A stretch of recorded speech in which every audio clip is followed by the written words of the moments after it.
Practice transfers often so that you become proficient at the task before you try to lift a resident. Practice lifts from bed to wheelchair or chair, from chair to bed, and floor to bed. Read and understand the owner-operator's manual.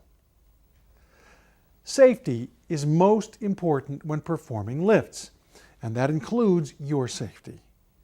Always use good body mechanics. Keep your center of gravity low and use your leg muscles. Separate your legs to establish a broad base of support. Keep your spine in natural alignment and never twist while lifting. Always inspect the resident's sling before using it. Check for wear, tears, and loose stitching. Bleached, torn, cut, frayed, or broken slings are unsafe and should not be used.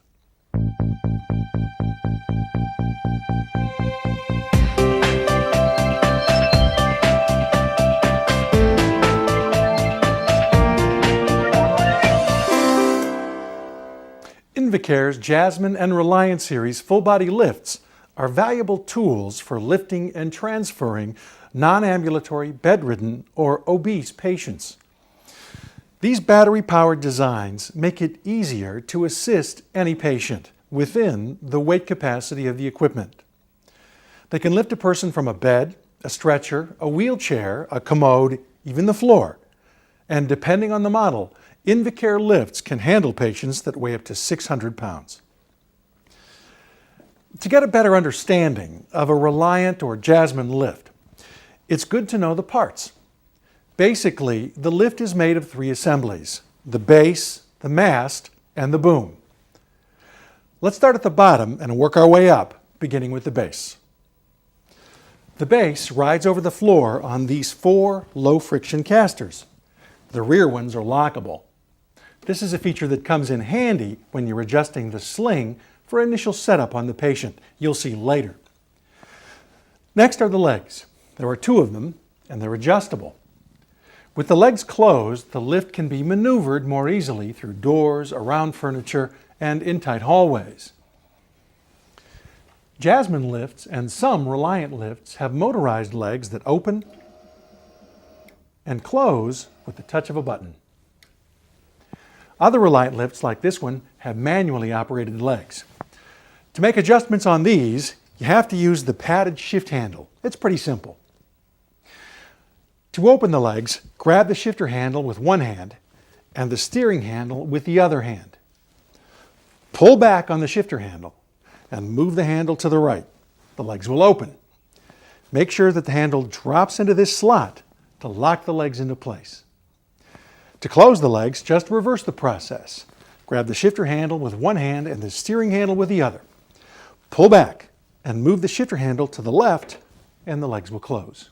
Again, make sure that the handle drops into this slot to lock the legs into place. We can't emphasize enough the importance of making sure the legs are locked in the open position when lifting a patient. The lift is most stable when the legs are fully opened and locked. They must be fully open to ensure proper weight distribution and balance. The next assembly is the mast.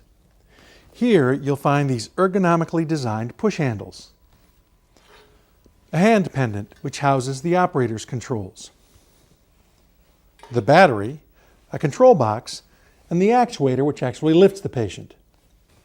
Attached to the mast is the boom. The boom is the lifting arm, and at the end of it is the swivel bar. The sling attaches to the swivel bar and it's padded for safety.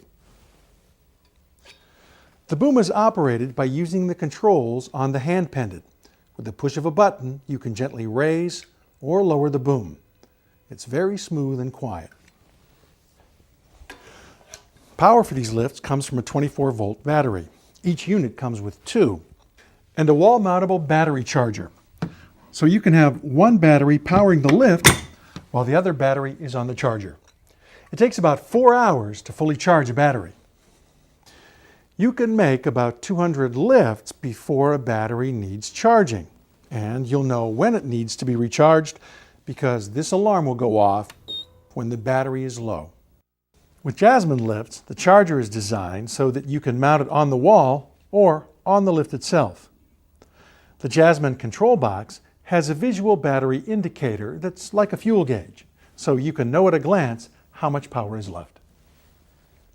On both units, replacing the battery is easy. First, squeeze the handle here on top. This will unlock the battery from the mount. Pull the battery towards you to clear the bracket, then lift the battery up and towards you. You might find it easier if you use two hands for this part. Mount a fresh battery by sliding it along the bracket until it rests in the cradle. Then push it away from you until you hear it click into place. Place the drained battery on the battery charger the same way. Just slide it down and push it away until you hear it click. If the charger is plugged in, this green light will be on. And if you have properly installed the battery, this LED will light up to let you know that the battery is being charged. When the battery is fully charged, the LED will go out. It's recommended that you leave the battery on the charger until you need to use it. The charger will trickle charge the battery to make sure that it's always at full capacity. And daily charging will prolong the life of the batteries. If for some reason you need to shut off all power to the lift, you can deactivate it by pushing in the stop button on the control box. To restore the power, rotate the stop button to the right. It's very unlikely, but if you ever need to lower the lift and the power unit fails, you can safely lower the boom by activating the emergency release. Invacare lifts have two: a primary emergency release and a secondary emergency release. To activate the primary release on Reliant models, insert a pen or similar object into this hole on the control box. It's labeled Emergency Down. This will cause the actuator to retract and slowly lower the boom. If that doesn't work, or if you can't get to it, you can use the secondary mechanical emergency release, which is located here near the base of the actuator. To activate the secondary release, pull up on the emergency tab and push down on the boom at the same time. This will slowly lower the boom. There must be weight on the boom for this mechanical release to function. The primary emergency releases on Jasmine lifts are more sophisticated. They're here on the control box. There's an emergency up and an emergency down release. Like the Reliant release, insert a pen or like object into the appropriate hole, up if you want to raise the lift, or down if you want to lower it. This will move the actuator independently of the hand pendant controls. The secondary emergency release on the Jasmine lift is located on the actuator. Pull up on the red emergency sleeve. This will slowly lower the boom. There must be weight on the boom for this mechanical release to function.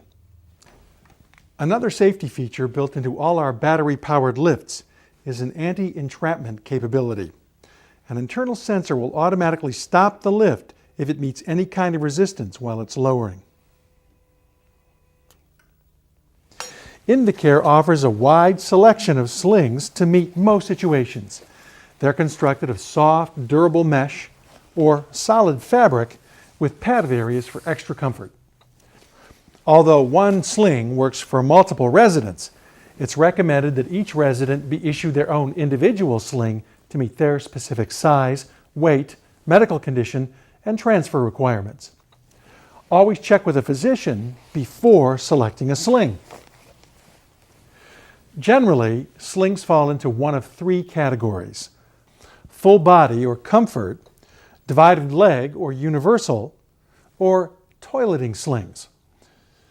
The full body and divided leg slings have built-in headrests for patients with limited stability, and the full body sling has an optional commode opening.